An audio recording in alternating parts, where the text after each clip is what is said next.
नमस्कार, मैं शैलेश कुमार। आप देख रहे हैं पब्लिक आई न्यूज़। आज हमारे सामने हैं बिहार आशा संघ महासचिव कौशलेंद्र कुमार वर्मा जी, जिन्होंने पिछले कई दिनों से सरकार के खिलाफ बिगुल फूंक कहा है कि सरकार ने जो मानदेय बढ़ाया है, यानी जो राशि बढ़ाई है, खासकर आशा को 3,000 रुपया, एएनएम को 13,000, उनके विरोध में काफ़ी मुखर होकर बोल रहे हैं कि जहां एक तरफ सरकार कहती है कि दैनिक मजदूरी प्रति व्यक्ति 500 रुपया है, तो वो किस तरह से आशा को 3,000 दे रही है। आइए इन सभी मुद्दे पर हम बात करते हैं आशा संघ महासचिव कौशलेंद्र कुमार वर्मा जी से। कौशलेंद्र जी नमस्कार। सबसे पहले आप लोगों का शुभकामना और बधाई आपको उस चैनल पर बुलाने के लिए। और अभी जो बिहार सरकार के द्वारा जो आशा वर्कर को जो मानदेय दिया गया है, प्रोत्साहन के तौर पर 2,000 रुपये बढ़ाया गया, 1,000 पहले से 3,000 रुपया, जो संविधान के खिलाफ़ है, श्रम कानून के खिलाफ़ है। संवैधानिक जो प्रक्रिया जो होनी चाहिए, एक जब मजदूर का न्यूनतम वेतन 500 रुपया है तो आशा के 3,000 रुपया क्यों मिलेगा। और 30 दिन में घर परिवार चलाने के लिए उसमें शिक्षा भी है, स्वास्थ्य भी है, मकान का किराया भी है। बिहार के मुख्यमंत्री पहले अपना घर को चला कर देखे कि 3,000 में अपना घर चलाते हैं तो मानते हैं, लेकिन अभी आशा का जो 3,000 रुपया में घर नहीं चल पाएगा। इसलिए मजदूर के जो न्यूनतम मजदूरी है उसको देखते हुए आशा को कम से कम 15,000 रुपया करना चाहिए था, और प्रोत्साहन नहीं, मानदेय और वेतन करना चाहिए।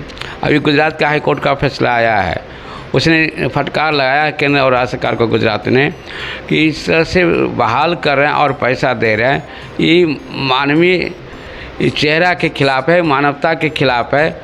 उसने बोला कि अगर नियुक्ति किया जाए और निश्चित वेतन दिया जाए, और जिस तरह से विधायक और सांसद की तनख्वाह बढ़ा दिया जा रहा है और ठेका पर काम करने वाला का वेतन कम किया जा रहा है, लेकिन जितना आशा बेहतर काम किया, अगर आशा नहीं थी तो पूरी हॉस्पिटल में चरगाह था, अंधेरा था।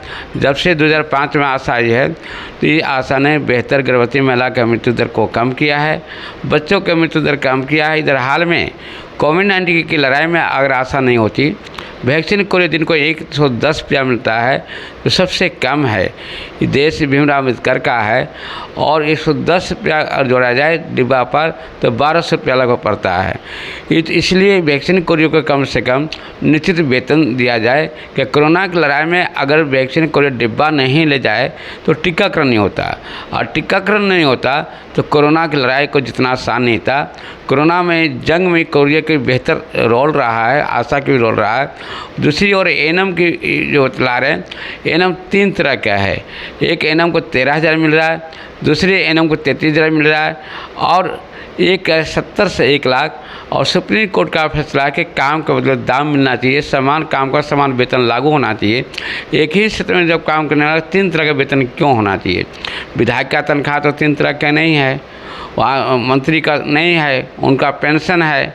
तो हमारी आपके चैनल के माध्यम से गुस्सा है और विरोध भी है कि सरकार पुनः विचार करे, और अभी चुनाव का अभी दिन बाकी है, कैबिनेट से लाए और निश्चित 15,000 रुपया आशा को करे। फैसिलिटेटर को कम से उसको पहले से 10,500 मिलता था, वो यात्रा भत्ता है, मानदेय नहीं है, वो आने जाने का यात्रा भत्ता है। दिनों में अब तो चुनाव आने वाली है, अक्टूबर में चुनाव में चली जाएगी, तो उससे पहले हम कल मिलने वाले हैं स्वास्थ्य मंत्री से, डायरेक्टर से, कल 12 बजे जाएंगे। अगर 15 दिन के अंदर सरकार घोषणा नहीं करती है तो अंतिम सितंबर में हम सरकार के खिलाफ बड़ी रैली करेंगे और चुनाव में इनके हम खिलाफ में जाएंगे। तो इस चुनाव में हम हराने के काम करेंगे। और नीतीश कुमार हो या मोदी भी बहुत यूट्यूब पर और अखबार में देते रहते हैं कि हमारा भी जो आशा पर ध्यान है, तो उनको भी से भी अपील है कि डबल इंजन की सरकार इस बार नहीं रह पाएगी अगर आशा के तनख्वाह, वैक्सीन कोरियर, आशा फैसिलिटेटर और एएनएम कर्मी जो है उसके साथ ज़्यादा दिक्कतें हो रही है। लेकिन एएनएम से मेरा अपील भी है कि उन लोग संगठित नहीं हो रही है, एकता नहीं बना पा रही है, आशा के अंदर भी एकता का अभाव है, और ख़ासकर सबसे ज़्यादा दिक्कत है वैक्सीन कोरियर का। जिसको हम 18 सितंबर को रैली करेंगे वैक्सीन कोरियर के सवाल को लेकर। हम गांधी मैदान से रैली निकालेंगे और उसके बाद हमने मुख्यमंत्री सचिवालय तक जाएंगे। बीच में रोकेगा तो हम आगे बढ़ेंगे, लाठी चले या पेना चले।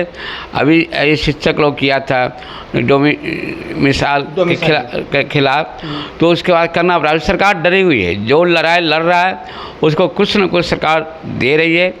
यह सरकार का हम स्वागत भी करते हैं। जो भी कुछ कर रहा है नीतीश कुमार ही कुछ किया है। विपक्ष में जो सरकार पहले थे वो 1 रुपया, लालू यादव जो मुख्यमंत्री थे 3 महीना शिक्षक हड़ताल पर गए थे और बोलते थे कि जब भैंस का भूख लगता तो अपने आप नाद पर आ जाएगा। इनका याद आज भी है।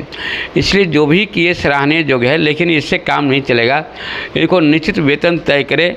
आशा पूरे बिहार में 1,20,000 है और जब तक वेतन नहीं होगा मेरा लड़ाई जारी रहेगा। आशा ऑफिसर को ये निश्चित वेतन तय करे। वैक्सीन कोरियर के खास कर इसको कुछ नहीं मिला। वैक्सीन कोरियर से इंसाफ नहीं हुआ तो हम वैक्सीन कोरियर का 18 सितंबर को हमने घेरेंगे और एएनएम जीएनएम को भी लड़ाई को लेकर हम आगे बढ़ेंगे। सितंबर संघर्ष का दिन रहेगा। हम कल मिलने के बाद हमने सबका डिमांड अलग अलग देंगे। 15 दिन का समय देंगे और नीतीश कुमार अगर नहीं किए तो हम चुनाव में सबक सिखाएंगे।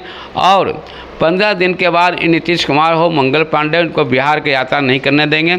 हमारी आशा हो चाहे वैक्सीन कोरियर हो, काला झंडा दिखाने के काम करेंगे। कहीं ही जाए सरकार के खिलाफ बड़ी लड़ाई लड़ेंगे। और फिर अपील करते हैं कि सरकार पुनः विचार करे, इसको काम को देखते हुए न्यूनतम मजदूरी तय करे। संघ के महासचिव कौशल कुमार वर्मा, मेरा मोबाइल नंबर 82 तो ये थे बिहार आशा संघ महासचिव कौशलेंद्र जी, जिन्होंने साफ साफ शब्दों में कह दिया कि सितंबर का महीना महासंग्राम का महीना होगा।